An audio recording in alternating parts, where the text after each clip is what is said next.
아멘. 베드로후서 3장 14절로 18절까지의 말씀 같이 보시겠습니다. 베드로후서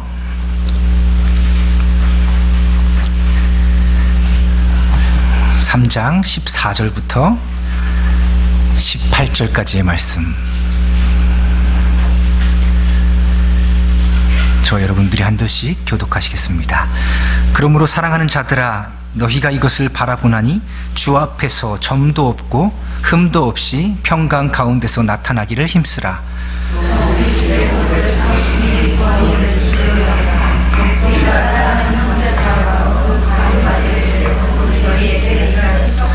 또 그 모든 편지에도 이런 일에 관하여 말하였으되 그 중에 알기 어려운 것이 더러 있으니 무식한 자들과 굳세지 못한 자들이 다른 성경과 같이 그것도 억지로 풀다가 스스로 멸망에 이르느니라.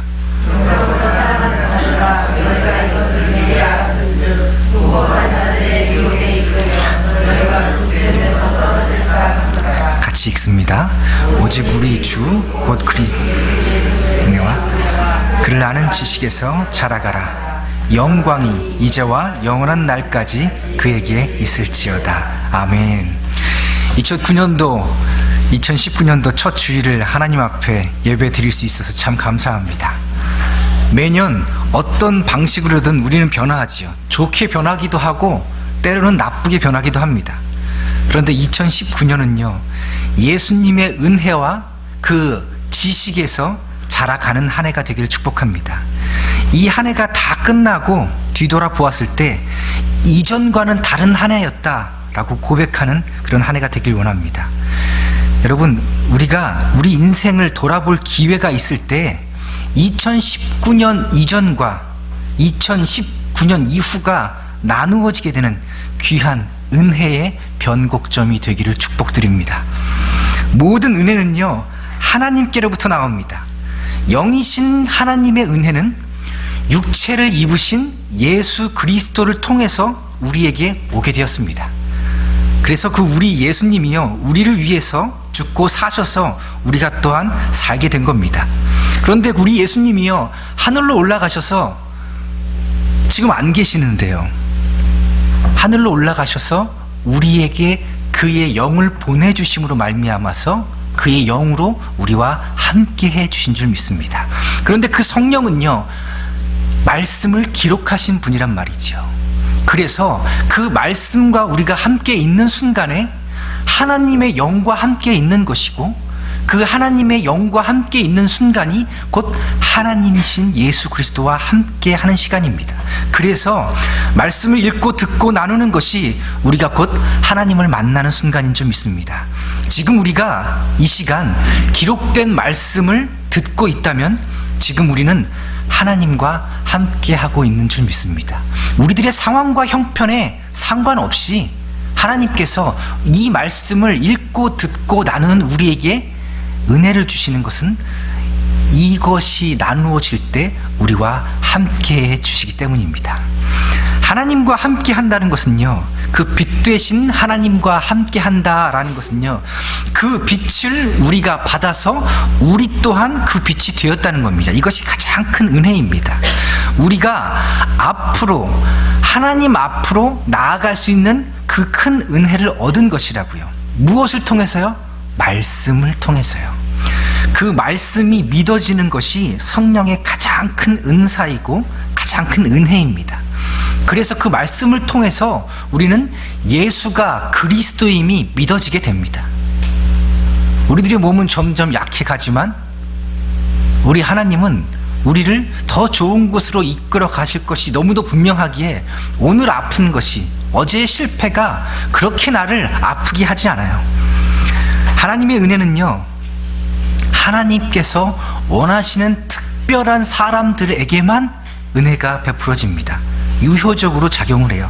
다른 말로 이야기하자면 하나님의 은혜는, 하나님의 가장 큰 은혜는 성경인데 그 성경이 말씀이고 곧 예수님이라고 했잖아요. 우리에게 가장 큰 은혜는 예수님이에요.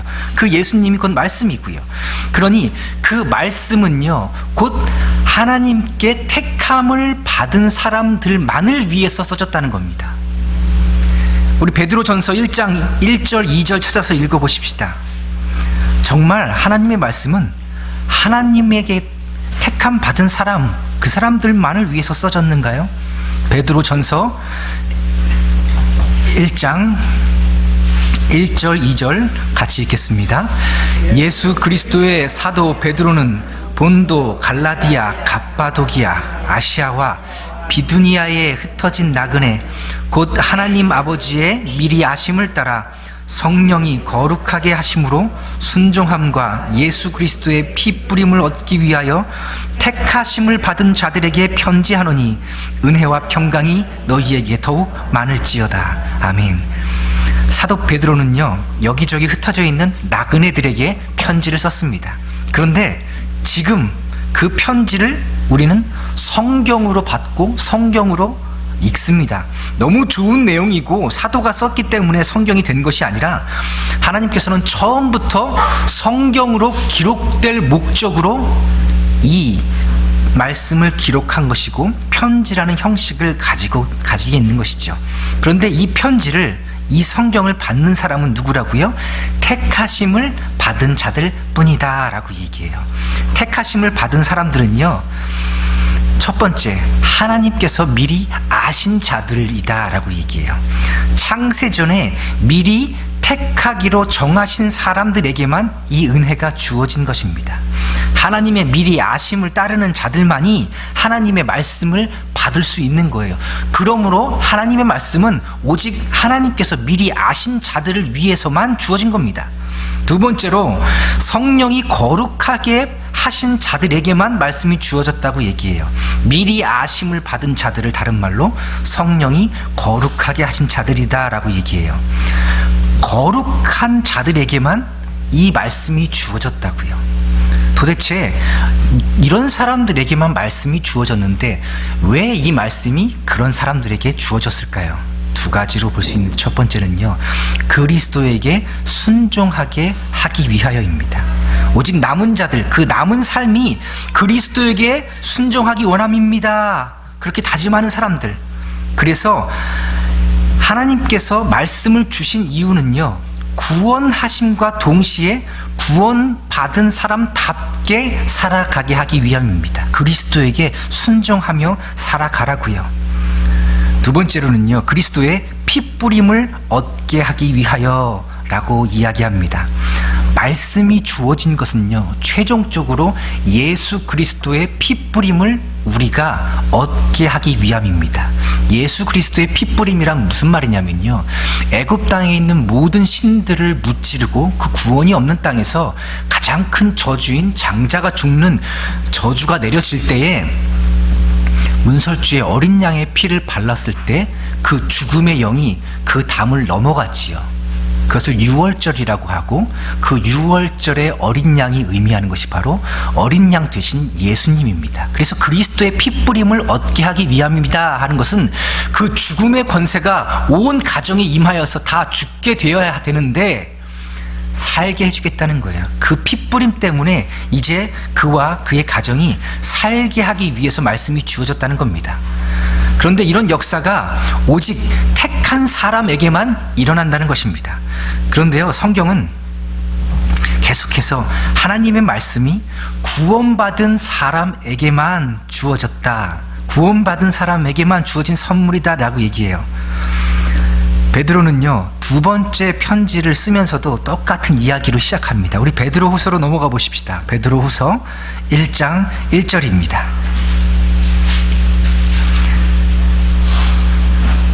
베드로 후서 1장 1절 같이 읽습니다.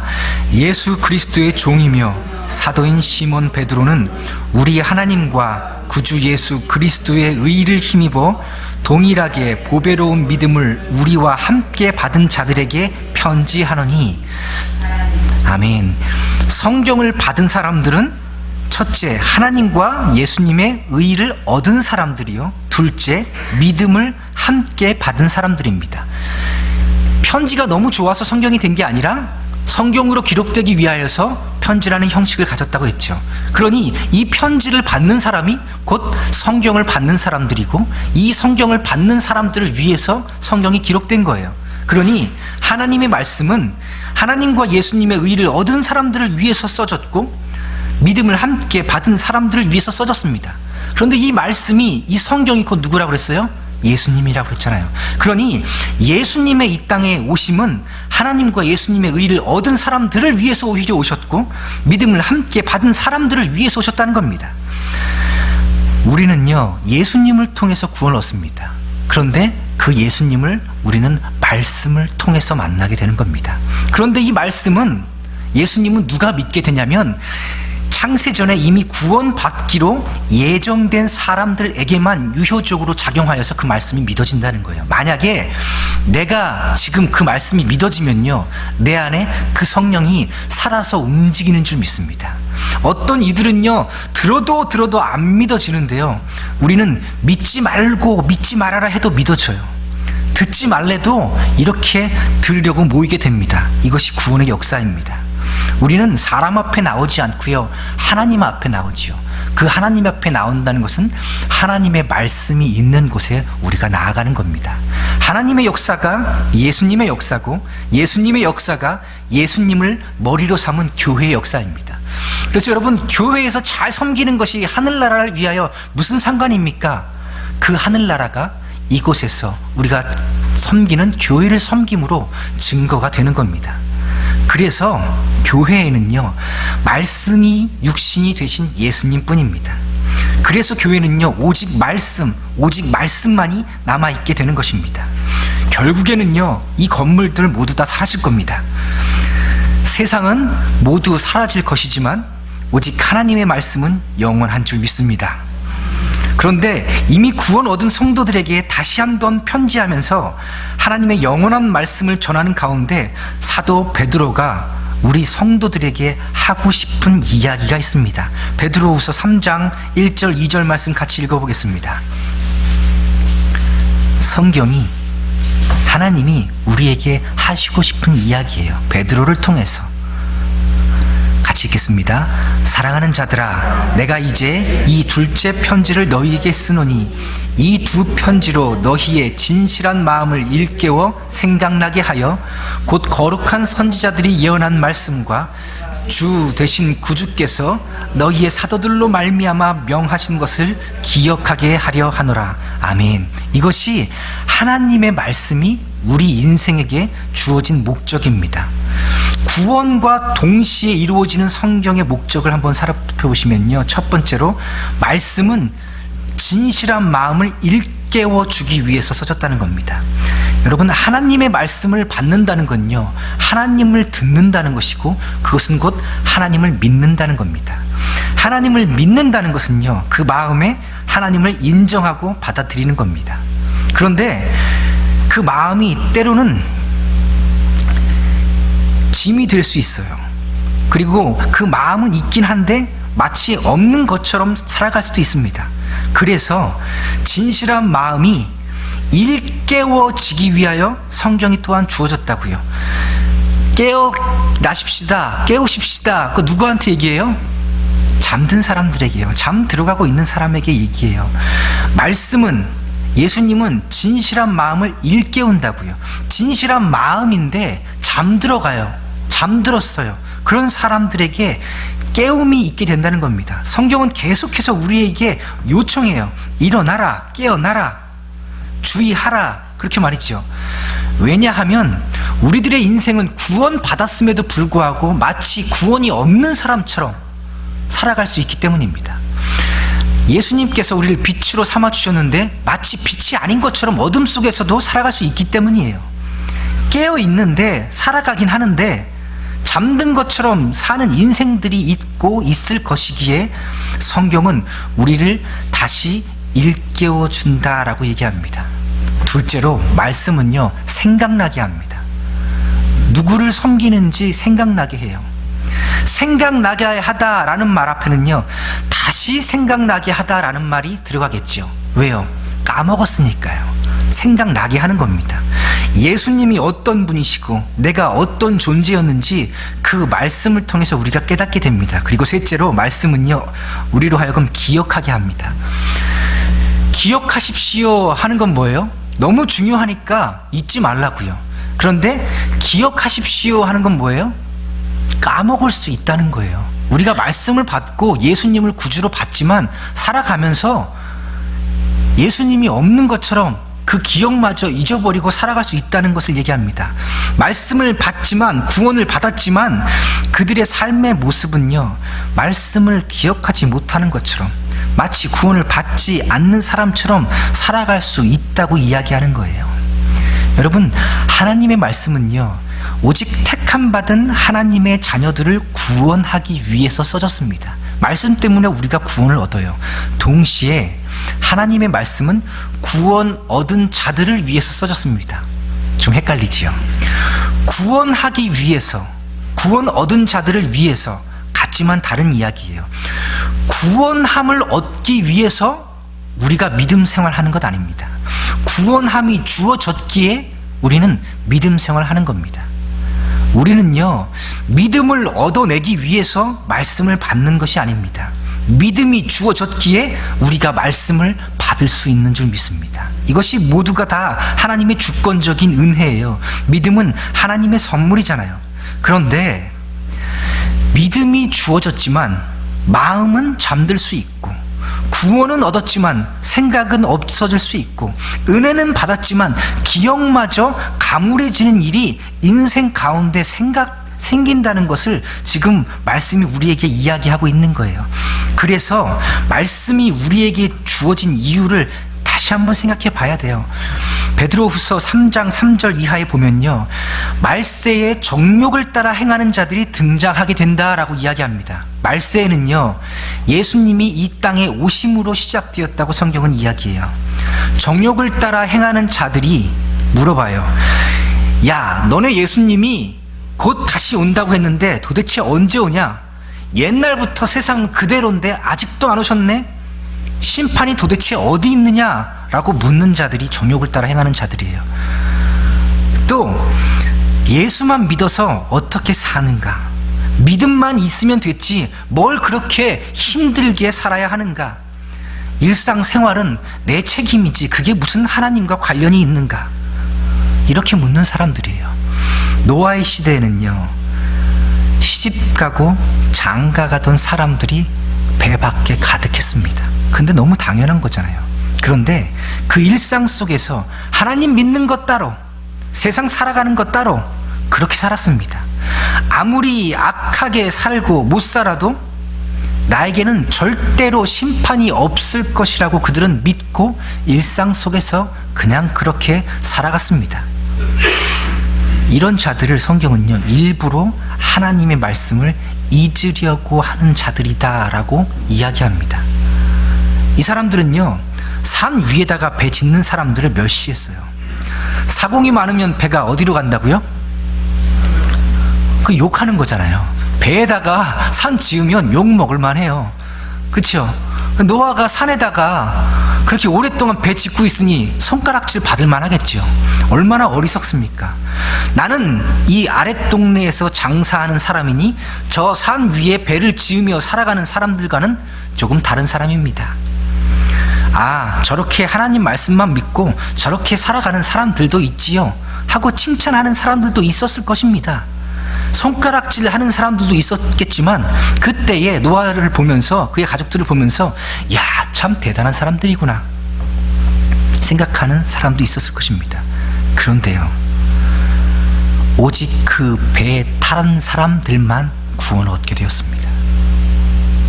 그때 세상에 물이 넘침으로 멸망하였던 것처럼 이제 동일한 말씀으로 이 온 세상이 불살라질 것을 엄히 경고하고 있습니다. 온 세상이 물에 잠겨 심판을 받았던 것처럼 이제 온 세상이 뭘로 심판받아요? 불로 심판받는다고요. 경건하지 아니한 사람들의 심판과 멸망이 곧 오게 될 것이라고요. 그런데 그때도 그랬어요.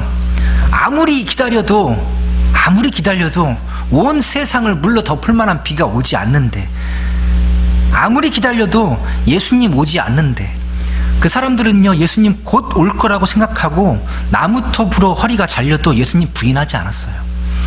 부활의 예수님을 믿었기 때문에 아무리 큰 고통이 있어도 그 믿음을 포기하지 않았습니다. 예수님이 우리 살아생전에 꼭 올 거니까 내가 죽어도 나를 다시 살릴 걸 믿으니까. 그런데요, 그 곧 오신다는 예수님이 2000년이 지난 지금까지도 안 오고 계세요. 그래서 사람들은 우리를 이렇게 얘기해요. 어리석다고. 정말 오긴 오는 거냐고. 심판이 있다고 하는데 그 심판이 정말 오기는 올 거냐고.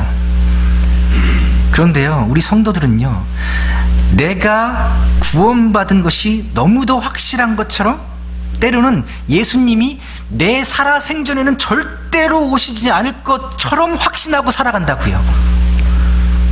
그래서 베드로는요, 기억하라고 경고합니다. 하나님께서는 1000년을 하루같이 다루시고 하루를 1000년같이 여기신다는 것 잊지 말라고요. 주님의 날이 도둑처럼 오게 될 것이라고요. 그러니 부디 마음을 일깨우라고 소리쳐 외칩니다. 그러니 우리가 구원받은 사람으로서 어떻게 살아야 할지를 다시 한번 기억하라고 얘기합니다. 11절이요, 이렇게 물어봐요. 너희가 어떠한 사람이 되어야 마땅하냐?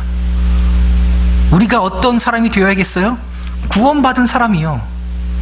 아니요, 구원받은 너희가 어떤 사람이 되어야 마땅하겠냐고 성경이 반문하는 거예요.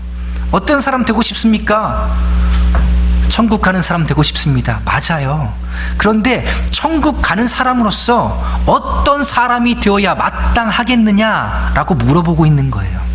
첫 번째는요, 거룩한 행실을 가지는 사람이 되어라 라고 이야기합니다. 거룩은요, 오직 하나님께만 있죠. 그 하나님이 예수님이고 예수님이 곧 말씀이지요. 말씀대로 살아가라, 성경은 말씀하세요. 할 수 없다고 말씀하지 않고 할 수 있다고 말하는 그 성경을 믿으라고요. 이 세상의 심리학은요, 사람이 안 되는 이유를 찾아냅니다. 그래서요, 못하는 이유가 있으니 여기저기 있으니 어떻다고요? 괜찮다고요. 언제까지 더듬어 올라가냐면요, 아주 어릴 때 당한 그 어려움 때문에 이럴 수밖에 없었던 그 사람을 이해하라고요. 요즘의 심리학은 어디까지 가냐면요, 아이가 잉태되었을 때 그 복중에서 당했던 어려움 때문에 이런 성격적인 결함이 있을 수밖에 없다라고 밝혀내고 있어요. 맞아요. 그런데 성경은요, 그것 때문에 괜찮다라고 얘기하지 않아요. 그것 때문에 죄를 지어도 이해된다라고 이야기하지 않아요. 성경은요, 못하는 걸 가르치지 않아요. 말씀이 입에 가까이 있으면 능히 행할 수 없느니라 했어요? 있느니라 했어요? 있다고요. 그런데 자꾸 살다 보니까 내 경험이 그것 이기잖아요. 나는 여태 안 됐는데 뭘 되겠어? 그거 이겨내라고요. 너희가 어떠한 사람이 되어야 마땅하냐? 내게 능력 주시는 자 안에서 모든 것을 할 수? 입으로 한번 해봅시다. 있느니라. 없느니라? 있느니라요. 자꾸 스스로에게 할 수 있다라고 말씀해 주세요. 나는 못하는 사람입니다. 할 수 없습니다. 그렇게 말하지 말라고요. 어떠한 사람이 되어야 마땅하냐? 할 수 있는 사람이 되어야 마땅하다고요. 할 수 없는 나를 보지 말고 할 수 있게 만드는 하나님을 바라보시는 길을 축복합니다. 그리고 그렇게 이기는 것을 시작하십시다. 억지로라도 십자가를 지고 간 구레네 사람 시몬이 복을 받은 사람입니다. 오직 그의 이름만이 육신을 입은 예수 그리스도를 도운 유일한 사람으로 기록됩니다. 자발적인 마음이 생길 때까지, 믿음이 성장할 때까지 기다렸다가 그때 하시겠습니까? 하나님, 나 주시면 그때 그것 하겠습니까? 이거 하나님과 거래하는 겁니다. 하나님의 사람은요, 어떠한 사람이 되어야 마땅합니까? 자발적으로 순종하는 마음으로 억지로라도 그 십자가를 지고 가는 사람입니다. 둘째는요, 하나님의 날이 임하기를 바라보고 간절히 사모하라는 겁니다. 우리 하나님의 나라가 우리 생애 가운데, 우리가 살고 있는 이 생애 가운데 그 하나님의 나라가 임하기를 간절히 사모하길 축복합니다. 여러분, 이것이 우리에게 소원이어야 돼요. 예수님 빨리 오실 것. 저 하늘에 하나님이 저 하늘나라를 가지고 곧 우리에게 올 것이니 우리가 이 땅에 더 많이 쌓아두려고 그것 때문에 너무 고민하지 말자고요. 없어질 것들을 위해서 힘들긴 하지만 너무 많이 힘들지 않기를 축복합니다. 곧 없어질 겁니다. 그 하늘나라는 어떤 곳이에요? 의가 있는 곳이라고 이야기하지요. 내가 좋은 것이 가득한 곳이 천국이 아니라요, 하나님의 의로움이 가득한 곳이 천국이에요. 그것이 하늘나라예요. 그 하늘나라가, 하나님의 나라가, 하나님의 의가 가득한 그 나라가 내려올 줄 믿습니다. 언젠지는 모르지만 확실히 내려올 게 믿어지지요. 그런데 여러분, 내일의 뉴스 기억하시지요? 내일의 뉴스가 정확하다면 오늘 복권 안 살 사람이 어디 있겠습니까? 내일이 너무 확실하다면 오늘 나는 그 내일을 위해서 움직일 수 있는 거예요.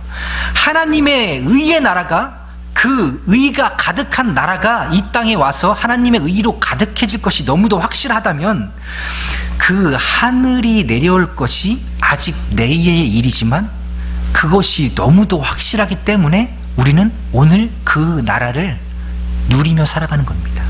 오늘 우리는 지금 하나님 나라를 살아가고 있는 거예요. 우리가 이 땅에서 살아가는 것이 아니라 하나님의 나라를 이 땅에서 가지고 살아가는 겁니다. 다시 이야기하면 그의 의의 나라를 살아가는 겁니다. 공평과 정의를 행하면서 살아가는 겁니다. 이 땅에서 정해진 법까지도 지키며 살아가려고 하는 삶입니다. 그래서 우리가 이 땅에서 의인으로, 의인답게 의를 행하면서 살아가야 하는 겁니다. 14절에 그러므로 사랑하는 자들아, 우리가 이 모든 것을 다 보는 것처럼 알므로, 바라봄으로 이렇게 살아가라고 요청합니다. 주 앞에서 점도 없고 흠도 없이 나타나기를 힘쓰라. 여러분, 우리가 주님 앞에서요, 점도 없고 흠도 없이 나타날 수 있겠습니까? 없잖아요. 그건 오직 하늘나라에서만 가능한 거잖아요. 이 땅에서는 그렇게 안 되잖아요. 힘써서 되는 것 아니잖아요. 그런데 하나님의 약속은 뭐냐면 안 되는 걸 해주시겠다는 겁니다. 내가 받고 싶은 말씀만 받는 것은요, 신앙의 절름발이입니다. 점도 없고 흠도 없이 나타나기를 기다렸다가 받으라고요? 뭐라고 써 있어요? 주 앞에서 점도 없고 흠도 없이 나타나기를 어떻게 하라고 있어요? 한번 보셔요. 뭘 쓰라고요? 힘쓰라고요. 그렇게 완전한 사람이 되었으니 완전한 사람으로 살아가기 위해서 우리가 이 땅에서 애쓰고 힘써야 된다고요. 그날에 구원을 얻는 모습을 점도 없고 흠도 없이 나타나는 것이라고 이야기하면서 그것을 우리가 힘쓰라고 이야기하는 겁니다. 구원은 하나님이 다 하시는데 구원을 얻기 위해서 우리더러 힘쓰래요. 구원은 하나님이 다 이루시는데 우리더러 두렵고 떨림으로 그 구원을 이루어 가래요. 잘 이해가 안 되지요. 잘 이해가 안 된다고 해서 억지로 한쪽 방향으로만 해석하면 안 됨을 16절이 이야기해 주고 있는 거예요. 억지로 풀지 말라고요. 다시요, 17절에 그러므로 사랑하는 자들아, 똑같이 부드럽게 부르며 얘기해요. 굳센 데서 떨어질까 어떻게 하라고요? 삼가하라고요. 다시요, 구원에서 여러분 한번 믿은 구원이 없어집니까? 안 없어집니까? 안 없어지지요. 구원은 오직 하나님의 역사잖아요. 그러니 굳센 데는 굳센 구원을 얘기하는 거예요. 그런데 굳센 데에서 떨어질까 어떻게 하라고요? 삼가하라고요. 말이 잘 안 되겠잖아요. 무슨 뭔지는 잘 모르겠어요. 여러분, 이것 먹어도 되는지 안 되는지 잘 모르겠는데 의사가 먹지 말래요. 삼가하래요. 그럼 그냥 그렇게 하는 겁니다. 이해가 되지 않아도 살기 위해서 애쓰는 겁니다. 어떤 부분은요, 마음에 잘 동의가 되지 않아요. 꼭 그렇게까지 해야 되는지 잘 모르겠어요. 몸이 아프니까 의사가 하루에 20분 이상 걸으랍니다. 걸으라니까 그냥 걷는 거예요. 그게 살 길이니까. 어느 날 갑자기 그게 드러나진 않아요. 그런데 그렇게 하는 사람과 그렇게 하지 않는 사람의 인생의 끝이 확연하게 달라짐을 우리는 분명하게 봅니다. 게을러서 못하는데 안 해도 된다고 말하면 어리석은 겁니다. 아니, 이 바쁜 세상에 어떻게 매일 20분씩 걸을 수 있겠습니까? 의사한테 따져요. 그럼 웃으면서 얘기하죠. 그래야 삽니다. 여러분, 죽게 되면 해요. 죽을 걸 알면 결국 하게 됩니다. 죽을 걸 알면서도 하지 않는 건 죽기를 바라는 것과 무엇이 다르겠습니까? 그 굳센 데서 떨어질까 삼가하라고요. 떨어질 걸 알면서도 삼가하지 않는 건 떨어지기를 바라는 것과 마찬가지인 마음이지요. 그래서 마지막으로 이렇게 부탁합니다. 18절이요. 예수 그리스도의 은혜와 그를 아는 지식에서 어떻게 하라고요? 자라가라고요. 믿음을 주시고 믿음을 자라게 하시는 분은 오직 예수 그리스도인 줄 믿습니다. 그러나 성경은 다시 우리에게 부탁해요. 어떻게 하라고요? 자라가라고요. 2019년 우리 함께 자라가십시다. 그리스도의 장성한 분량에 이르기까지, 성장하기까지, 자라가기까지 뭘 연습하라고요? 경건을 연습하라고요. 연습해야 되는 겁니다. 여러분, 여태 안 된 것들 잠시 내려놓고 2019년도는요 예수, 오직 예수. 우리 한번 예수에 미쳐서 한번 살아가 보십시다. 그리고 나서 1년이 지났을 때 우리들의 삶의 결과를 한번 보자고요. 우리 한번 보십시다. 하나님께서 내 인생을 어떻게 변화시키는지요. 우리 주보를 한번 펼쳐보십시다. 주보 맨 앞에 보면 2019년도 교회 표가 있습니다. 뭐죠? 자라가라. 영어로 자라다, grow예요. 그래서 그 앞 글자만 따서 4가지를 우리가 어떻게 실천할 수 있을지, 자라가기 위해서 어떤 일들을 위해서 우리가 어떻게 노력할 수 있을지 한번 살펴봅니다. 첫 번째, 매일 하나님께 나아가자. grow에서 맨 앞에 있는 G, go to God daily. 매일 하나님 앞에서 살아가는 것을 기억하자고요. 여러분, 매일 하나님 앞에서 살아가는 거니까요 참 두렵고 떨립니다. 그리고 또 감사하지요. 그래서 저는 여러분께 도전합니다. 아침에 눈 뜨면요 바로 그 자리에서 기도하십시다. 새벽 예배 나오시더라도 눈 뜨면 바로 그 자리에서 기도하기를 시작하십시다. 10초 말고요 딱 1분만이요 묵상하며 하나님 앞에 하루를 드리기를 시작하십시다. 그리고 하루가 마무리가 되고 잠자리 들기 전에 우리 기도하십시다. 핸드폰 보다가 잠들지 말고요, 다 보셨으면 핸드폰 충전하고 불 끄시고 누워서 딱 1분만 기도하고 주무십시다. 하나님께 나아가는 건요 이러한 작은 발걸음부터 시작하는 거예요. 그리고 하루 3끼 드시지요. 바빠서 2끼밖에 못 드시는 분도 계세요. 그런데 밖에서 기도하는 거 참 힘들어요. 그런데 여러분, 뭐 식당 가서 음식 기다리는데 얼마나 걸려요? 음식 나오기 전에 기도하십시다. 음식 놓고 기도하면 다 식잖아요. 1분이요 얼마나 긴 시간인지 몰라요. 30초만 하십시다. 30초 기도하는데요 음식 놓고 기도할 때 보면요 정말 눈 깜짝할 사이에 모든 기도가 맞춰집니다.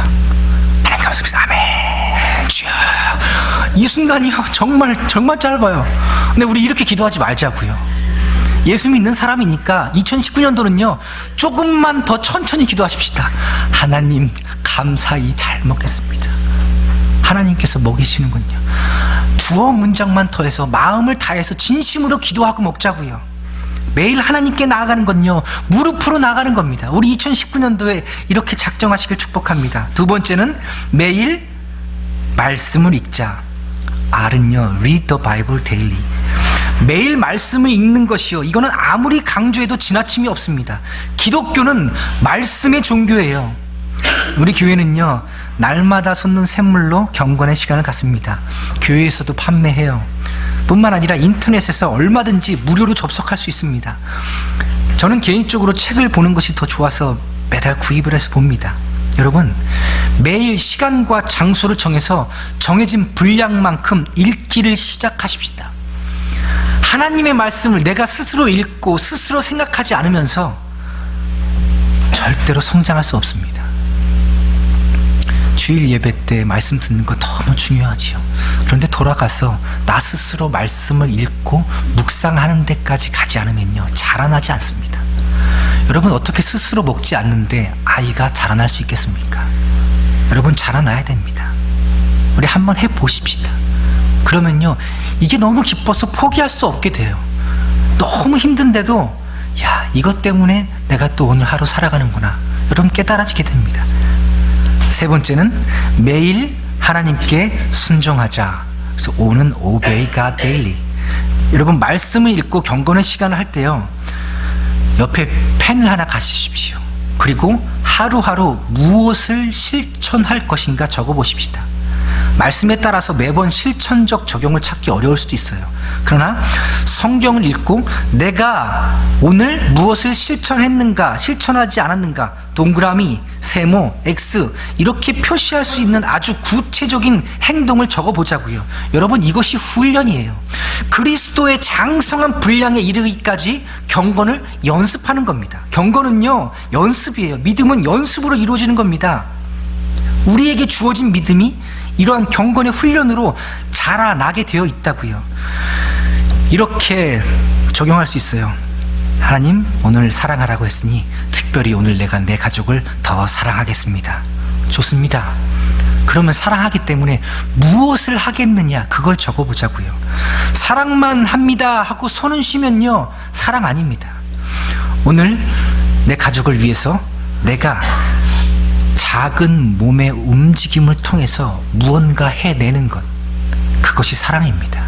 여러분, 하나님 사랑하는 것도 마찬가지예요.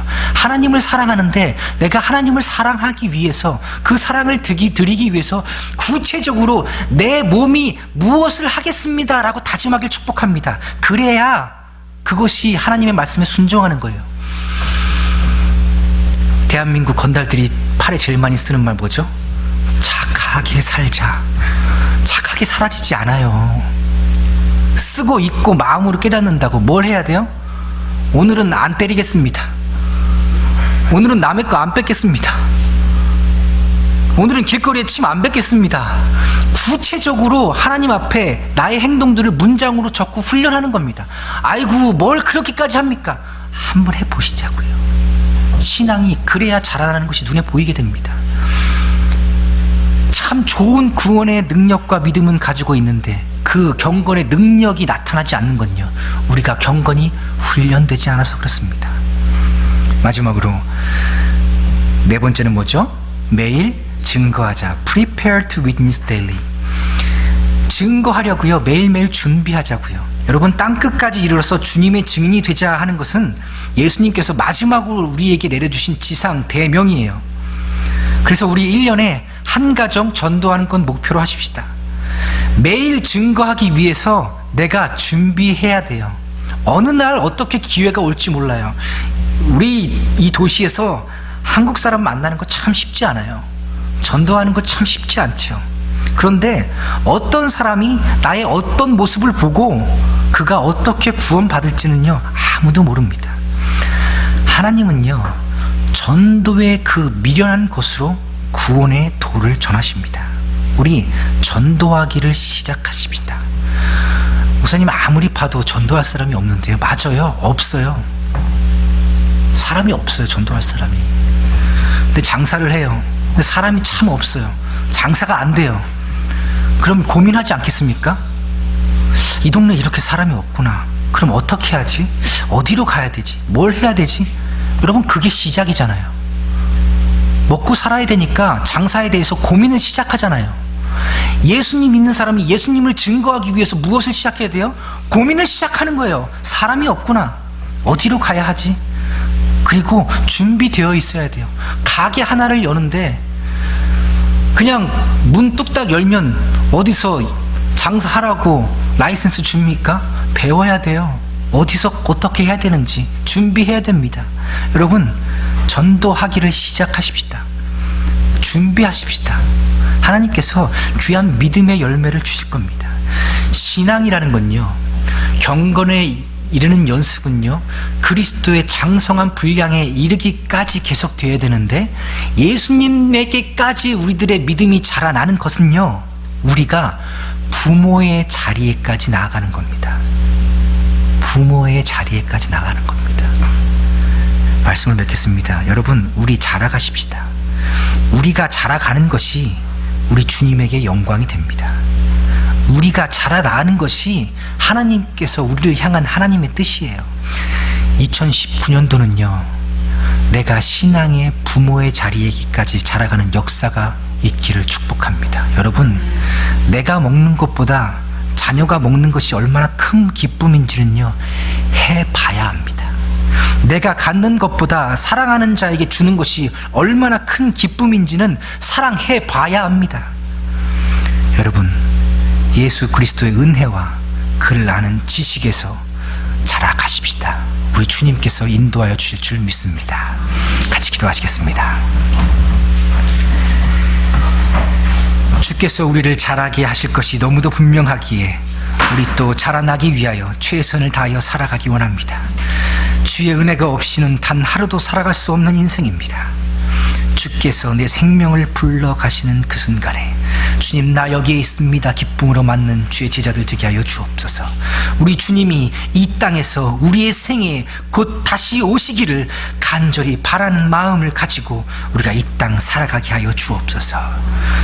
주님, 속히 오시옵소서. 예수님의 이름으로 기도드립니다. 아멘.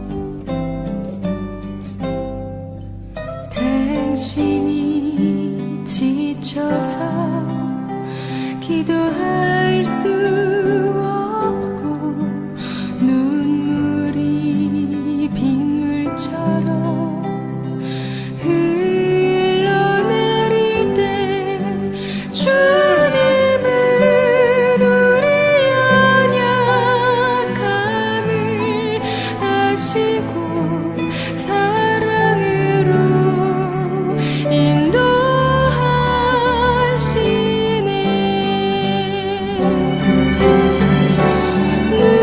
누군가 널 위하여,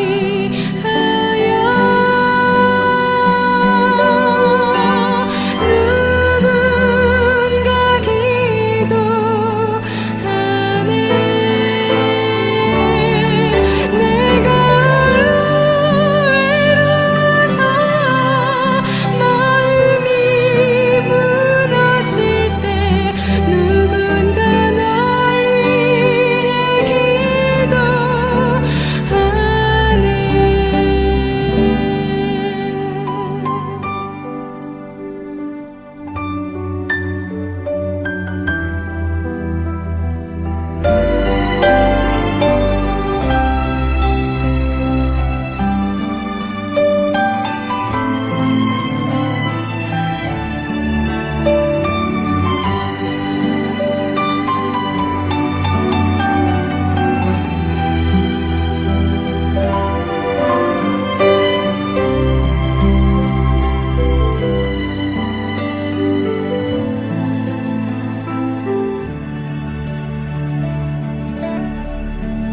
당신